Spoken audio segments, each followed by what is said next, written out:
Good morning. ઉદાહરણના 13.1 અને 13.2 ઘણા બધા વિદ્યાર્થીઓએ મોકલા છે અને હું એ કરાવવાનો નથી કેમ કે બહુ સરળ દાખલા હતા. ઉદાહરણ 13.3 કરાવું એ પહેલાં એક થિયરી આપણે જોઈ લઈ. બરાબર. ક્વેશ્ચન છે, ન્યુક્લિયોન દીઠ બંધન ઉર્જા વિરુદ્ધ પરમાણુ દળાંકનો આલેખ દોરો અને તેના નોંધપાત્ર મુખ્ય લક્ષણ જણાવો. ન્યુક્લિયોન દીઠ બંધન ઉર્જા ફરીથી એકવાર રિમાઇન્ડ કરી લઈ. આપણે બંધન ઉર્જાની વાત થઈ હતી કે ન્યુક્લિયસ અમુક ન્યુટ્રોન અને અમુક પ્રોટોનનો બનેલો હોય. દરેક પ્રોટોન અને દરેક ન્યુટ્રોનને એમાંથી અલગ કરી લેવા છે. તો કુલ ઉર્જા જે આપવી છે, જે ન્યુક્લિયસને તોડી નાખે, એ ઉર્જાને ન્યુક્લિયસની બંધન ઉર્જા કહેવાય. પણ હું એમ કહું, એમાંથી એક પ્રોટોન કાઢવો છે અથવા તો એમાંથી એક ન્યુટ્રોન કાઢવો છે અને જે ઉર્જા તમારે એને દેવી પડે એને કહેવાય ન્યુક્લિયોન દીઠ બંધન ઉર્જા. તો આ ગ્રાફ તમારે યાદ રાખવાનો છે. ન્યુક્લિયોન દીઠ બંધન ઉર્જા, અહીંયા જે ઉર્જા માટેનો એક વાયએક્સ લીધો ને, આ ઉર્જા EBN છે, બાઇન્ડિંગ એનર્જી પર ન્યુક્લિયોન છે, અને આ એટોમિક વેઇટ છે, પરમાણુ દળાંક છે. ગ્રાફ તમે જુઓ, ધીમે ધીમે ઉપર EBNની વેલ્યુ વધતી જાય છે. EBN એટલે ન્યુક્લિયોનને છૂટા પડવા જરૂરી ઉર્જા.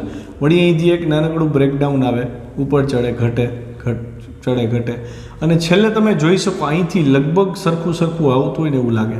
વળી અહીંથી ઘટવાની શરૂઆત થઈ ગઈ. આવો એનો ગ્રાફ છે. તો ગ્રાફ આંકડાકીય માહિતી ટેક્સ્ટબુકમાં જે આપી છે એ યાદ રાખવી. એક મુદ્દો યાદ રાખવો જરૂરી નથી. જોકે ગ્રાફ પાકો કરશો એટલે તમને એની મેળે યાદ રહી જવું જોઈએ. બરાબર. તો આમાં આ લોકોએ 3 ડિવિઝન કરી દીધા: હલકા ન્યુક્લિયસ, મધ્યમ ન્યુક્લિયસ અને ભારે ન્યુક્લિયસ. એમાંથી આ જે ગાળો દેખાય ને છોકરો, આવડો, આને મધ્યમ ન્યુક્લિયસ કીધા. આપણે એવું કહી શકીએ કે મધ્યમ ન્યુક્લિયસ છે, એની એનર્જી, બાઇન્ડિંગ એનર્જી પર ન્યુક્લિયોન લગભગ અચળ છે, જ્યારે હલકા ન્યુક્લિયસમાં એ ઓછી છે. ભારે ન્યુક્લિયસમાં એ ઓછી થતી જાય છે, EBN. તો આના નોંધપાત્ર લક્ષણ આ જ છે. તમારે આ જ સમજાવવાનું છે. જુઓ ધ્યાનથી. વચગાળાના પરમાણુ હવે ભાગ કેમ પાડવા? હલકા કોને કહેવા, ભારે કોને કહેવા, વચગાળાના કોને કહેવા? 30 સુધીના છે એ બધા હલકા, 30 થી 170 સુધીના છે એ મધ્યમ, અને 170 થી ઉપરના ભારે. રેડી? જો વચગાળાના પરમાણુ દળાંક એટલે કે 30 થી 170 વાળા જે પરમાણુ દળ છે એની EBN લગભગ અચળ છે. આની લગભગ અચળ છે, નજીક ટૂંકમાં. એટલે કે એને પરમાણુ ક્રમાંક આરે કોઈ લેવા દેવા નથી. બરાબર? એનાથી સ્વતંત્ર છે. EBN મેક્સની વેલ્યુ ગ્રાફ ઉપરથી આની વેલ્યુ જોતા, Feની આ જે વેલ્યુ છે અહીંથી ગ્રાફમાં આપણે આ વેલ્યુ જે છે, આનું પ્રાયોગિક મૂલ્ય જે મળ્યું 8થી વધારે, એ જો 8.75 મેગા ઇલેક્ટ્રોન વોલ્ટ છે. 8.75 મેગા ઇલેક્ટ્રોન વોલ્ટ. આટલી એનર્જી આપો ત્યારે એક ન્યુક્લિયોન બહાર નીકળે છે. અને આ બિંદુ, આ જે મળે છે એ ફેરમ માટે, આયન માટે મળે છે 56, જેનો પરમાણુ ભાર છે, પરમાણુ દળાંક છે. તો ફેરમ માટે A બરાબર 56 આગળ, જો આ 50 થી થોડુંક આગળ અહીંયા લીધું છે આપણે, આ બિંદુ. તો આ બિંદુ 56 થી થોડુંક આગળ આવવું જોઈએ. બહુ આગળ આવી ગયું, પણ સમજવું ટેકનિકલી. તો 56 માટે સૌથી વધુ ન્યુક્લિયોન દીઠ બંધન ઉર્જા મળે છે 8.75. સામે 235 યુરેનિયમ છે, અહીંયા 238 આવે. ટેક્સ્ટબુકમાં જોજો, એવી રીતે લખજો. અહીંયા 238 છે કે 235 ચેક કરજો. એની બાઇન્ડિંગ એનર્જી છે પર ન્યુક્લિયોન એ 7.6 મેગા ઇલેક્ટ્રોન વોલ્ટ છે. 7.6 મેગા ઇલેક્ટ્રોન, આના કરતાં ઘણી ઓછી થઈ ગઈ. ખ્યાલ આવ્યો? તો આ ભારે ન્યુક્લિયસ છે, આ મધ્યમ ન્યુક્લિયસ છે. બીજો મુદ્દો, હલકા ન્યુક્લિયસ લ્યો એ <30 અને ભારે ન્યુક્લિયસ લ્યો એ <170. એના માટે EBNની વેલ્યુ લઘુત્તમ છે, ઘટી જાય છે. વચગાળામાં જ EBNની વેલ્યુ મહત્તમ આવે છે. પછી આ આલેખ ઉપરથી EBNનું મૂલ્ય 1H2 માટે, ડ્યુટેરિયમ માટે, આ ડ્યુટેરિયમ છે, એના માટે લઘુત્તમ મળ્યું. અને ફેરમનો ગ્રાફ સૌથી ઉપર આવે છે, એટલે ફેરમ માટે મહત્તમ છે. અને ત્રીજો અને લાસ્ટ મુદ્દો, હલકા ન્યુક્લિયસને સ્થાયી થવા માટે જરૂરી છે કે એના પ્રોટોનની સંખ્યા, ન્યુટ્રોનની સંખ્યા સરખી થાય. શું કામ? એ આપણે આગળ ચર્ચા કરશી. ખરેખર સ્ટ્રોંગ ફોર્સ એમાં કામ કરશે. અને હલકું ન્યુક્લિયસ છે તો પ્રોટોન ન્યુટ્રોન નાના નાના ગ્રુપમાં નજીક હોય ને તો બંધાયેલા રહેશે એકબીજાથી સ્ટ્રોંગ ફોર્સથી. પણ જેમ જેમ ન્યુક્લિયસ મોટું થતું જશે એમ એક ન્યુટ્રોન અમુક રેન્જ સુધી જ પોતાની આજુબાજુના કણોને જકડી રાખશે, કેમકે સ્ટ્રોંગ ફોર્સની અવધિ 10⁻15 મીટર છે. જેમ જેમ ન્યુક્લિયસ મોટો થશે એમ આ અવધિ તો એટલી જ રહેશે, પણ રેડિયસ વધતી જશે. એટલે એક ન્યુટ્રોન બધાને જકડીને નથી રાખી શકતો, એટલે એમાં અસ્થાયીપણું આવે. નાના ન્યુક્લિયસમાં એટલી શરત આવી કે જેટલા પ્રોટોન એટલા ન્યુટ્રોન, તો એ બેલેન્સમાં રહેશે, સ્થાયી અવસ્થામાં ન્યુક્લિયસ રહેશે. મોટા ભારે પરમાણુ જે છે યુરેનિયમ જેવા, બરાબર, ગ્રેટર દેન 170 વાળા, એમાં એમ કહે છે કે જો એને સ્ટેબલ રાખવું હોય તો ન્યુટ્રોન અને પ્રોટોનનો ગુણોત્તર 3:2, એટલે ન્યુટ્રોન ઝાઝા જોશે, પ્રોટોન ઓછા જોશે. 3:2 રેશિયો તમારે રાખવો પડશે. બસ, તો આ બહુ અગત્યની ચર્ચા હતી. આના પછીનો જે થિયરીનો ક્વેશ્ચન છે એ વધારે ડિટેલમાં આને જ એક્સપ્લેન કરશે, બરાબર. તો પહેલાં આપણે ઉદાહરણ 13.3 જોઈ લઈ, પછી થિયરી કરીએ. કે ઉદાહરણ 13.3 છે ને, રકમ ક્વેશ્ચન જે આપ્યો છે ને ટેક્સ્ટબુકમાં થોડુંક અધૂરી ગણતરી આપી છે, તો મેં આખી ગણતરી દર્શાવી છે. જો એક એટમિક માસ યુનિટને સમતુલ્ય ઉર્જા પહેલાં તો જૂલમાં અને પછી મેગા ઇલેક્ટ્રોન વોલ્ટમાં શોધવાની છે, અને એના ઉપરથી તમારે 8 ઓક્સિજન 16ની દળ ક્ષતિને મેગા ઇલેક્ટ્રોન વોલ્ટ પર c² દર્શાવવાની છે. મતલબ તમારે ડેલ્ટા એમ ગોતવાનું છે, અને એનો એકમ યુ અથવા તો કેજી હોવાને બદલે મેગા ઇલેક્ટ્રોન વોલ્ટ પર c² હોવો જોઈએ. ઉર્જાના ભાગ્યા c² કરો એટલે દળ મળે ને. તો સૌથી પહેલાં તો હું 1U ને જૂલમાં ફેરવીશ, પછી એને ઇલેક્ટ્રોન વોલ્ટમાં ફેરવીશ, અને સ્પેશિયલી આ શીખવાનું છે, કેમકે આગળ બધેય જૂલમાંથી 1U આપણે જો એનર્જી જોતી હોય તો 1Uનું એનર્જીનું કન્વર્ઝેશન કરો તો એ આપણને મેગા ઇલેક્ટ્રોન વોલ્ટમાં 931.5 મેગા ઇલેક્ટ્રોન વોલ્ટ મળે. નોંધ કરવી હોય તો નોંધ કરી લ્યો હાસ્યમાં. એક યુ દળ હોય ને એનું એનર્જીમાં E બરાબર ડેલ્ટા એમ c² કરો ને તો એ 931.5 મેગા ઇલેક્ટ્રોન વોલ્ટ મળે. આટલા દળમાંથી આટલી એનર્જી મળે છે, આ યાદ રાખજો. એ આપણે અહીં સાબિત કરી છે, જોજો ત્યાંથી. 1U એટલે આંકડો યાદ હોવો જોઈએ, 1.6605 × 10⁻27 kg. પ્રકાશનો વેગ, ખરેખર મેં અહીં 3×10⁸ લઈને કર્યું છે, મને આ જવાબ ખબર છે ને, એટલે હું C લઈ લઉં છું અહીંયા. પણ જો એક્ઝેક્ટ આ જવાબ જોતો હોય ને તો તમારે Cની જે લાંબી વેલ્યુ નથી 2.9978 વગેરે વગેરે અને × 10⁸ લઈને કરો ને એટલે તમારો એક્ઝેક્ટ આન્સર આવશે. પણ અત્યારે હું શું કરું છું, 3×10⁸ લઈને કરી નાખું છું, બરાબર. તો 1U દળની સમતુલ્ય ઉર્જા, આલ્બર્ટ આઇન્સ્ટાઈનનું સૂત્ર E બરાબર mc² ઉપરથી એમની બદલે 1U, આ c², 1Uની વેલ્યુ અહીંથી 1.6605 10⁻27, Cની વેલ્યુ 3 × 10⁸². ફટાફટ કેલ્સી કાઢો, ચેક કરો જવાબ. 3 × 9 1.6605 × 9 એટલે 14.9445 આવે છે. ટેક્સ્ટબુકમાં આવું કાંઈ નથી આપ્યું એટલે કરજો, તો નહીં ખબર પડે. આ 10⁻11 જૂલ, જૂલમાંથી ઇલેક્ટ્રોન વોલ્ટમાં જાય છે, એટલે આને શેનાથી ભાગવું પડે? 1.6 × 10⁻19 થી. તો 1.6 થી આને ડિવાઈડ કરો, આને 1.6 થી ડિવાઈડ કરો તો મળશે 9.3403. Check it. ઘાત અહીં -11 છે, છેદમાં -19 હતી, 19 ઉપર આવ્યા, -11 + 19 એટલે 8, અને જૂલના થઈ ગયા ઇલેક્ટ્રોન વોલ્ટ. રાઉન્ડ ઓફ કરતાં 934.03 × 10⁶, 10⁶ એટલે મિલિયન થયું, મેગા થયું, અને જો મારો જવાબ 934 આવ્યો તો એ લમસમ નજીકનો જવાબ થયો. 10⁶ છે એટલે અહીં 34 કરી કે 31, એનાથી જાજો ફરક નથી પડતો. પણ પ્રાયોગિક રીતે એ આટલું મળે છે, તો હું અહીં એ મુદ્દો ઉમેરી દઈશ. જો કે ભાઈ 934.03 mega electron volt almost 931.5 mega electron volt છે, એટલે કે પ્રાયોગિક રીતે એ 931.5 મેગા ઇલેક્ટ્રોન વોલ્ટ મળે છે. એક્યુરેટ કિંમતો લ્યો ને બધી. તો હવે આપણને ખબર પડી ગઈ કે 1Uની એનર્જી જે છે, 1Uની એનર્જી આટલી છે, 931 મેગા ઇલેક્ટ્રોન. અહીંયા દળનો એકમ 1U જે છે એને નવા પદમાં માંગ્યું છે, એ કીધું છે MeV/c². 1U ને તમારે શેમાં ફેરવવાનું છે? MeV/c² માં ફેરવવાનું છે. જો ધ્યાનથી 1U c² બરાબર 931 મેગા ઇલેક્ટ્રોન વોલ્ટ છે, એટલે કે આટલા દળની એનર્જી આટલી થાય. તો હું અહીંયા દળને કરતા બનાવી લઉં છું. 1U બરાબર c² અહીંયા આવ્યો, તો 1Uનું હવે સ્વરૂપ થઈ ગયું આ થયો 1Uનો સમતુલ્ય એકમ મેગા ઇલેક્ટ્રોન વોલ્ટ પર c².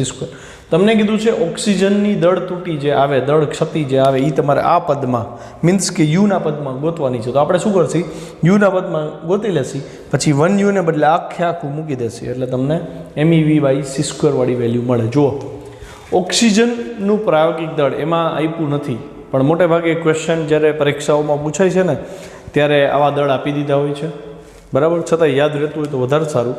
Mass of oxygen in experimental values it is 15.99053 u. પ્રોટોનનું દળ તો ખબર જ છે 1.00727 અને ન્યુટ્રોનનું દળ 1.00866. હવે 8 પ્રોટોન ને 8 ન્યુટ્રોન જ્યારે ભેગા થાય ત્યારે ઓક્સિજનનો ન્યુક્લિયસ બને. તમને ખબર છે કે જ્યારે 8 પ્રોટોન 8 ન્યુક્લિયસ છૂટા છવાયા હોય તો એનું દળ જાજુ હોય, જ્યારે ન્યુક્લિયસમાં આવે, બંધન અવસ્થામાં આવે ત્યારે એનું દળ ઘટી જાય છે. તો એમાં જે દળ ત્રુટિ આવે ને એ ગોતવાની છે. તો દળ ત્રુટિનું સૂત્ર આપણે ભણ્યા છીએ ને, દળ ક્ષતિ ΔM બરાબર ZMP, કુલ પ્રોટોનની સંખ્યા અને કુલ ન્યુટ્રોનની સંખ્યાનું દળ, અને એમાંથી ઓક્સિજનનું દળ બાદ કરી નાખવાનું. તો અહીંયા ZMPની વેલ્યુ એટલે આ બેનો ગુણાકાર અહીંયા લખો, NMNની વેલ્યુ એટલે આ બેનો ગુણાકાર લખી નાખો, અને ઓક્સિજનનું દળ બાદ કરી નાખ્યું. યુ કોમન લઈ લીધો છે, યુ લખવાનું ભૂલવાનું નથી, બરાબર. યુના બદમાં જવાબ આવશે બેનો સરવાળો 16.12744. આમાં રાઉન્ડ ઓફ ન કરવું, આમાં પોઈન્ટ પછી 5 આંકડા તો 4 આંકડા તો મિનિમમ લેવા જ, અને માઇનસ આવડું આ 15.99053, બાદ બાકી જુઓ 0.13691 યુ આવી.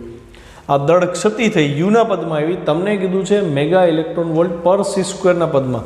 તો યુની કિંમત શું મેળવી તમે જુઓ ધ્યાનથી, આ મેળવી ને, એટલે યુની બદલે આ આવી જશે. તો અહીં મેં લખ્યું જો આથી 1u બરાબર, આ થોડુંક આવી રીતે લખીએ, 1u બરાબર 931.5 મેગા ઇલેક્ટ્રોન વોલ્ટ પર c² હોય તો ΔM બરાબર 0.આવ્યો 0.13691 u છે. તો અહીંયા ΔM ગુણ્યા 931.5 મેગા ઇલેક્ટ્રોન વોલ્ટ પર c² થશે. હવે ΔMની વેલ્યુ શું હતી, આના ગુણ્યા યુ હતું. યુની વેલ્યુ મેં મૂકી દીધી, જો અહીંયા ΔM એમનો એમ છે.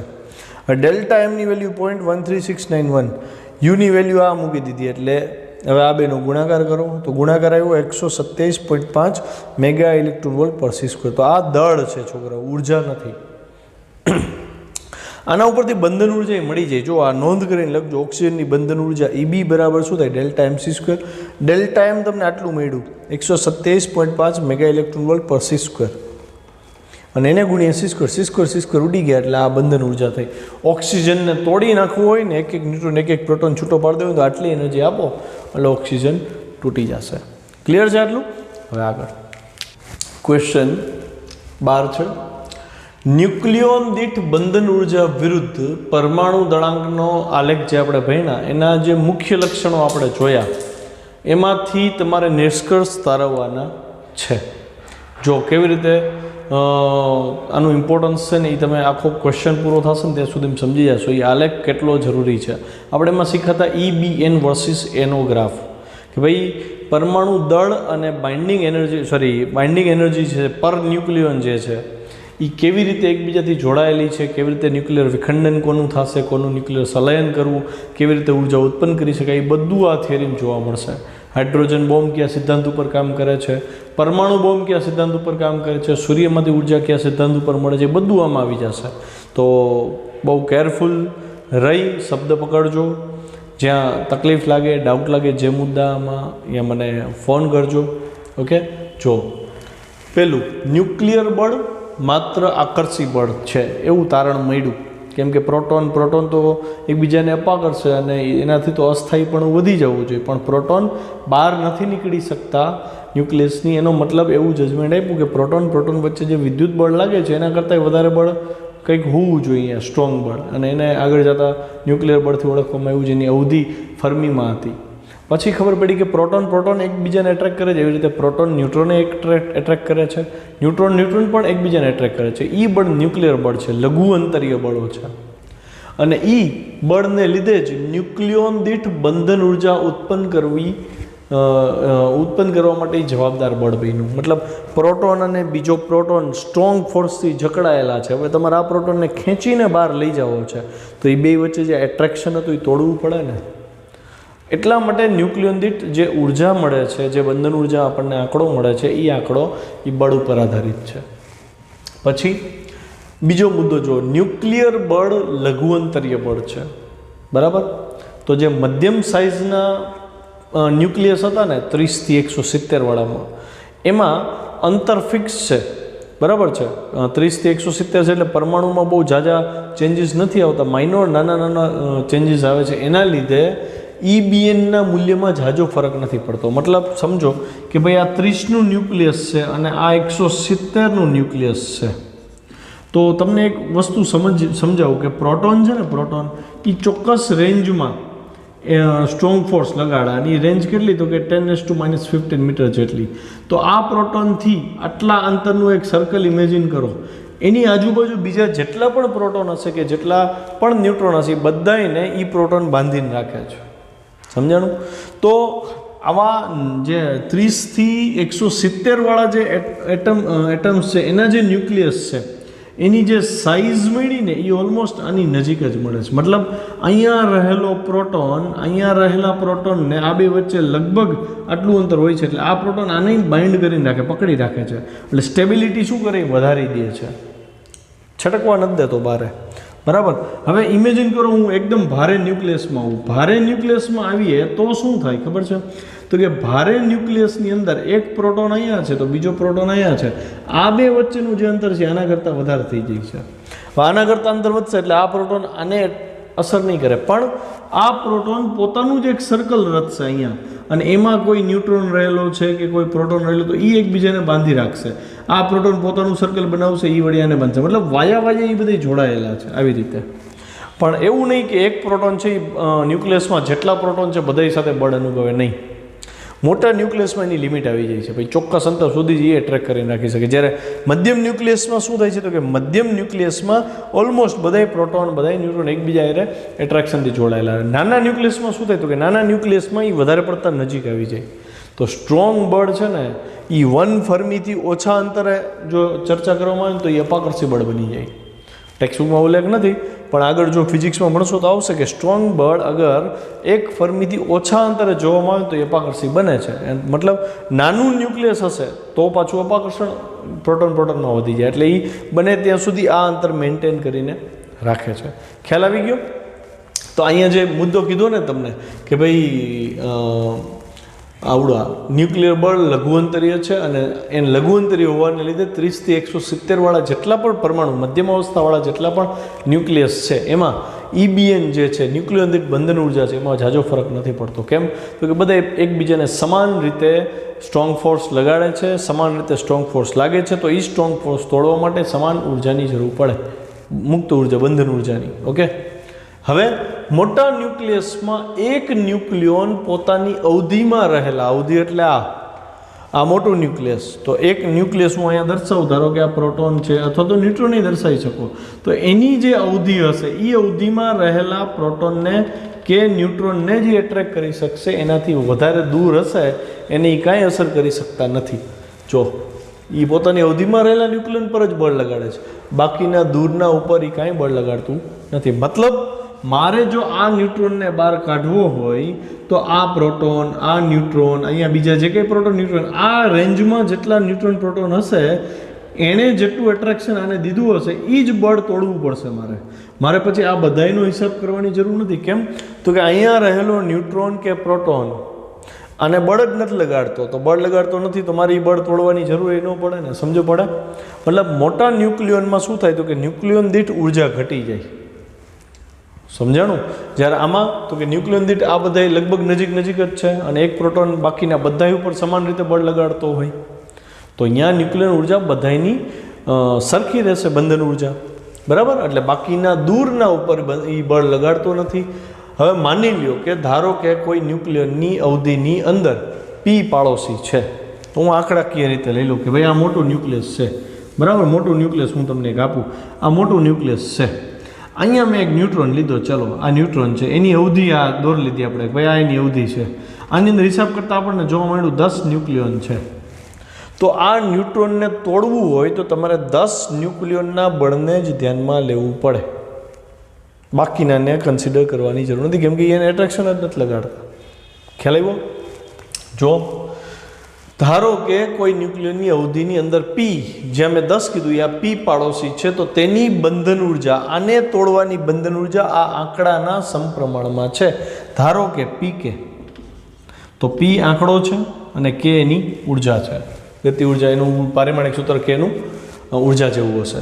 જો વધારાનો ન્યુક્લિયસ એ તેમાં ઉમેરીએ, માની લો કે આવડો આ યુરેનિયમ 238 છે, ચલો બરાબર, મને એમ થયું મારે આ ન્યુક્લિયસમાં એક હિલિયમને એડ કરવો છે. ઓકે, તો 2He4 ને તમે પરાણે દાખલ કર્યું XYZ રીતે, તો તમે હવે કહેશો ને કે ભાઈ 238માં હવે 4 પ્લસ થઈને આવશે એટલે 242 થયા, અને અહીં 92 હતું તો આ 2 એમાં એડ થશે એટલે અહીંયા 9 તત્વ બની ગયું, 94 વાળું વોટેવર જે હોય આવર્ત કોષ્ટકમાં જોઈ લેવું તમારે. તો આ નવું તત્વ બન્યું, પણ આ નવું તત્વ બન્યું તો એ જરૂરી નથી કે આ ન્યુક્લિયોનની બંધન ઉર્જામાં ચેન્જ કરે.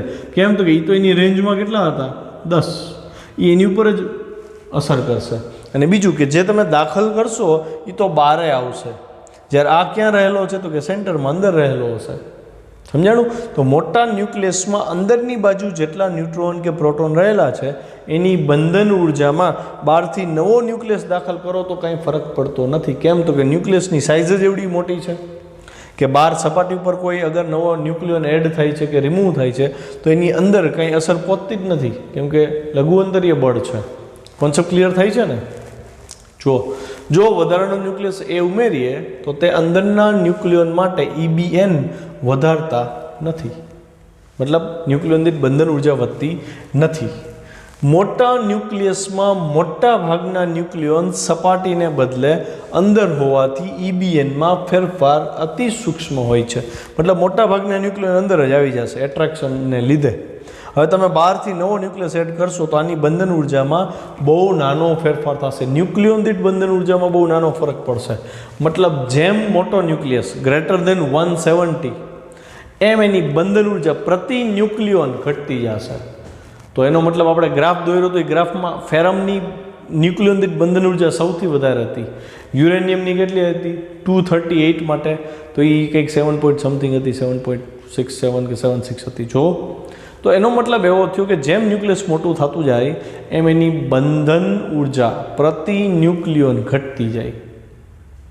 ઓકે, હવે આગળ તો હું આ મુદ્દો લખું છું. જો આથી ન્યુક્લિયોન માત્ર નજીકના ન્યુક્લિયોનને જ અસર કરશે, કે લઘુ અંતરીય બળ છે, સ્ટ્રોંગ ફોર્સ, અને આને ન્યુક્લિયર બળ સંતૃપ્તતાનો ગુણધર્મ કહેવાય. ન્યુક્લિયર બળ સંતૃપ્તતા એટલે તો કે લઘુત્તમ અવધિ હોવાને કારણે ન્યુક્લિયસમાં રહેલો, મોટા ન્યુક્લિયસમાં રહેલો એક ન્યુટ્રોન સમગ્ર ન્યુક્લિયોન્સ ઉપર બળ લગાડી શકતો નથી. એની રેન્જમાં રહેલા, નજીક રહેલા ન્યુક્લિયોનને જ બળ લગાડશે, બાકીની સંતૃપ્તતા આવી જશે, વધારે બળ લાગશે નહીં. હવે આ મુદ્દો બહુ જ અગત્યનો છોકરાઓ. A બરાબર 240 મોટો ન્યુક્લિયસ થયો, તો મોટો ન્યુક્લિયસ છે ને એમાંથી તમારે ન્યુટ્રોન ખેંચીને કાઢવાની ઇઝી પડશે. કેમ? તો કે મોટો ન્યુક્લિયસ છે આવડો, માની લો કે 242 હતું મેં 240 લીધું, ચલો તો આમાંથી ન્યુટ્રોન મારે દૂર કરવાની મને ઇઝી પડશે. કેમ? તો કે એને આટલા જ અસર કરે છે, તો તમે આમાંથી ફટાફટ ન્યુટ્રોન કાઢી દેશો. મતલબ હું એમ કહું યુરેનિયમના ન્યુક્લિયસમાંથી ન્યુટ્રોન બહાર કાઢી ગયો તો બધાય ચૂઝી કરે હા એ ગણાય. કેમ? તો કે એનો ન્યુક્લિયસ મોટો છે, બધાય ન્યુક્લિયોન એની ઉપર બળ નહીં લગાડે, ચોક્કસ રેન્જવાળા ન્યુક્લિયોન જ, એટલે કે ધારો કે 10 છે તો 10 ન્યુક્લિયોન જ એની ઉપર બળ લગાડશે, એટલે મારે ઓછા બળે કાર્ય સારું મળી જાય, મતલબ ઓછી ઉર્જા આપીશ ને ન્યુક્લિયોનને બહાર ખેંચી શકીશ. પણ એની બદલે અગર એટોમિક વેઇટ 120 થઈ ગયું તો ન્યુક્લિયસ કેવું થઈ ગયું? નાનું થઈ ગયું. જો આ A120 આપણે લીધો, એનું ન્યુક્લિયસ ઓબ્વિયસ આના કરતાં નાનું હોય. તો હવે હું અહીંયા ન્યુટ્રોનની વાત કરું તો આની અવધિ મધ્યગાળો છે, વચગાળો છે એટલી છે કે આ ન્યુટ્રોન ઉપર આખા ન્યુક્લિયસના મોટા ભાગના પ્રોટોનને ન્યુટ્રોન આની ઉપર બળ લગાડે, મતલબ આ એકદમ એટ્રેક્શનમાં દબાયેલું છે, મતલબ આની ઉપર બધાએ બળ લગાડેલું છે. તો આને બહાર કાઢવો આની કમ્પેરિઝનમાં અઘરો થઈ જાય છે. મધ્યગાળો સમજાણો ને, 30 થી 170ના ન્યુક્લિયોનને બહાર કાઢવા તમારે તાકાત લગાડવી પડે છે. કેમ? તો કે એની રેન્જ પ્રમાણે એના પરમાણુની, એના ન્યુક્લિયસની સાઇઝ છે, એનું જે સ્ટ્રોંગ ફોર્સની રેન્જ છે એ પ્રમાણે જ એના ન્યુક્લિયસની સાઇઝ થઈ, એટલે એક ન્યુટ્રોન આરે બાકીના બધાય પ્રોટોન, બાકીના બધાય ન્યુટ્રોન એક દૃઢતાથી જોડાયેલા છે, બરાબર, અને એના લીધે આને તમે બહાર નથી કાઢી શકતા. જ્યારે આમાં તો કે આમાં બધા ન્યુટ્રોન કે પ્રોટોન નથી, થોડોક ચોક્કસ એની અવધિવાળો ભાગ છે ને એટલા જ બળ લગાડશે, એટલે આને તમે ઇઝીલી બહાર કાઢી શકો. તો એનો મતલબ એવો થયો ને કે આ ઇઝીલી બહાર નીકળે છે, તો આની બાઇન્ડિંગ એનર્જી પર ન્યુક્લિયોન ઓછી થઈ અને આની બાઇન્ડિંગ એનર્જી કેવી થઈ? વધુ થઈ. તો જેની બાઇન્ડિંગ એનર્જી વધારે એ વધારે ગીચ વધારે નજીક ગોઠવાઈ જાય, તો એનો મતલબ આના ન્યુટ્રોન પ્રોટોન છે એ એકદમ ગીચ ગોઠવાયેલા હશે. અને આની બાઇન્ડિંગ એનર્જી પ્રતિ ન્યુક્લિયોન ઓછી છે, તો આ બધા થોડાક છૂટા ગોઠવાયેલા હશે. સમજાવી વાત છે? ખ્યાલ આવ્યો? તો એ જ મુદ્દો આ કહે છે કે એ બરાબર 240 માટે EBNનું મૂલ્ય, ન્યુક્લિયોન દીઠ બંધન ઉર્જાનું મૂલ્ય લેસ દેન 120 માટે EBNનું મૂલ્ય. હવે વિખંડન પ્રક્રિયાનો ઉલ્લેખ આવે છે, ધ્યાનથી શબ્દ પકડજો.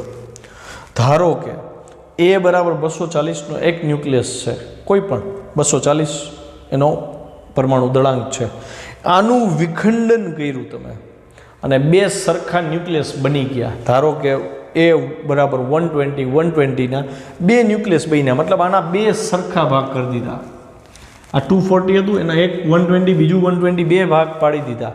તો આપણે એવું કહી શકીએ ને કે જ્યારે આ ઓરિજિનલ હતો ત્યારે એની ન્યુક્લિયોન દીઠ બંધન ઉર્જા કેવી હતી? વધારે હતી કે ઓછી હતી? જો અહીં ઉપર ઓછી હતી લખ્યું જ છે, એટલે આની બંધન ઉર્જા ન્યુક્લિયોન દીઠ ઓછી છે. જ્યારે એ બે ન્યુક્લિયસમાં રૂપાંતર પામ્યું, હવે ન્યુક્લિયોન દીઠ બંધન ઉર્જા વધી ગઈ, એટલે ઠાંસીને આમાં ભરાઈ જશે, દળ એકદમ ઘટી જશે, દળનું મૂલ્ય ઘટ્યું. આમાં જે દળ હતું એના કરતાં આનું દળ ઘટી ગયું, દળમાં ઘટાડો આવ્યો એટલે દળ ક્ષતિ ઉત્પન્ન થઈ, અને એ દળ ક્ષતિને લીધે E બરાબર ડેલ્ટા mc² સૂત્ર પ્રમાણે ઉર્જા ઉત્પન્ન થશે. ફરીથી સમજો, આની ન્યુક્લિયોન દીઠ બંધન ઉર્જા ઓછી છે, એમાંથી આ બે ન્યુક્લિયસ બન્યા, એ બે નાના ન્યુક્લિયસ બન્યા, 120વાળા મધ્ય ગાળાવાળા ન્યુક્લિયસ બન્યા, એટલે એની EBN, એની બાઇન્ડિંગ એનર્જી પર ન્યુક્લિયોન મોટી થઈ ગઈ. એ મોટી થઈ એટલે એ વધારે ગીચ થયા, એનું દળ ઓછું આવશે આના દળ કરતાં. આનું કુલ દળ હતું અને આના બેનું કુલ દળ, એ બેનું બાદબાકી કરી તો તફાવત મળ્યો. આ દળ જાજુ હતું, આ દળ ઓછું હતું. આ દળ ઓછું થવાનું કારણે એની EBN વધુ હતી, EBN વધુ હતી એટલે વધારે ક્લોઝ થયા. તો આનું દળ ઘટ્યું મૂળ કરતાં, તો એ દળનો ઘટાડો જે આવ્યો ડેલ્ટા M, જે દળ ક્ષતિ થઈ એ ઉર્જામાં રૂપાંતર પામ્યું, E બરાબર ડેલ્ટા mc². આ પ્રક્રિયાને ન્યુક્લિયર વિખંડન પ્રક્રિયા કહે છે, જેનું ઉદાહરણ છે યુરેનિયમ બોમ્બ અથવા તો પરમાણુ બોમ્બ. U-238ના ટુકડા આવી રીતે કરવામાં આવે, આનું વિખંડન ટૂંકમાં કરવામાં આવે તો એમાં પ્રચંડ ઉર્જા ઉત્પન્ન આવી રીતે થાય છે. આ મેં વિખંડન સમજાવ્યું. પછી વાત આવે છે સંલયનની. સૂર્ય આટલી એનર્જી ક્યાંથી લઈ આવે છે? તો એનો ઉલ્લેખ જોજો. બે હલકા ન્યુક્લિયસ છે. હલકા કેટલા? તો કે A less than or equal to 10 લીધા છે. સંલયનની શરત છે A less than equal to 10. આ બે ભેગા મળે અને એક ન્યુક્લિયસ બનાવે તો એ થોડોક ભારે બનશે. ભારે કેવી રીતે? આની કમ્પેરિઝનમાં ભારે થશે, બરાબર. માની લો કે એક હિલિયમ બીજો હિલિયમ બે જોડાઈ ગયા તો 2He4 એટલે બેરેલિયમ બને ને, તો બેરેલિયમ હિલિયમ કરતાં ભારે થયું. એવી રીતે ભારે ન્યુક્લિયસ બને. તો આ લોકો એમ કહે છે કે ભારે ન્યુક્લિયસની જે બાઇન્ડિંગ એનર્જી છે એ હલકા ન્યુક્લિયસની કુલ બાઇન્ડિંગ એનર્જી છે પર ન્યુક્લિયોન દીઠ બાઇન્ડિંગ એનર્જી છે એનાથી વધારે હોય. એટલે એ ફરીથી સમજવું પડશે. જો આપણે એને ડાયાગ્રામથી સમજીએ કે બે હિલિયમ છે આપણી પાસે, બરાબર. આ એક હિલિયમ છે નાનો ન્યુક્લિયસ, આ બીજો હિલિયમ છે નાનો ન્યુક્લિયસ. તો આની અંદર બે પ્રોટોન છે, બે ન્યુટ્રોન છે, અહીંયા બે પ્રોટોન છે, બે ન્યુટ્રોન છે. તો નાના જથ્થામાં છે, એટલે એને તોડવો હોય તમારે તો તમે એવું કહેશો ને કે ભાઈ અહીંયા એક પ્રોટોન ઉપર બાકીના ત્રણની અસર છે, ત્રણના બળ લાગે છે, સ્ટ્રોંગ બળ. તો એને તમે તોડવા માટે 3 ગણા બળ જેટલી ઉર્જા આપવી પડશે. 3 ગણા બળને લીધે જે કાર્ય કરવું પડશે એટલી ઉર્જા આપશો. હવે આ બેનું સંલયન થયું. માની લો કે મોટું ન્યુક્લિયસ બન્યું, તો એમાં 4 પ્રોટોન છે, 4 ન્યુટ્રોન છે. હવે આમાંથી એક પ્રોટોન ઉપર બાકીના 7 બળ લગાડે છે ને. હવે તમે મને કહો આમાંથી એક પ્રોટોન કાઢવો ઇઝી કે આમાંથી એક પ્રોટોન કાઢવો ઇઝી? ઓબ્વિયસ આમાંથી ઇઝીલી નીકળશે. મતલબ આમાં EBN ઓછું થયું અને આમાં EBN શું થયું? વધુ થયું, હા કે ના? તો આની બાઇન્ડિંગ એનર્જી જો વધી ગઈ પર ન્યુક્લિયોન, એટલે આમાં શું થશે? પાછું કદ નાનું થશે, દળ ક્ષતિ આવશે. આના દળ કરતાં આનું દળ ઓછું હશે છોકરાઓ. આના દળ કરતાં આનું દળ ઓછું આવશે. દળ ઓછું આવશે, વળી દળ ગયું ક્યાં? ઉર્જા સ્વરૂપે ઉત્પન્ન થયું. આ પ્રક્રિયા થઈ ન્યુક્લિયર સંલયનની પ્રક્રિયા, જે સૂર્યમાં જોવા મળે છે. હાઇડ્રોજન બોમ્બ છે, એમાં હાઇડ્રોજન એટમ જોડાઈને હિલિયમ બને, હિલિયમ જોડાઈને વળી આવી રીતે બને.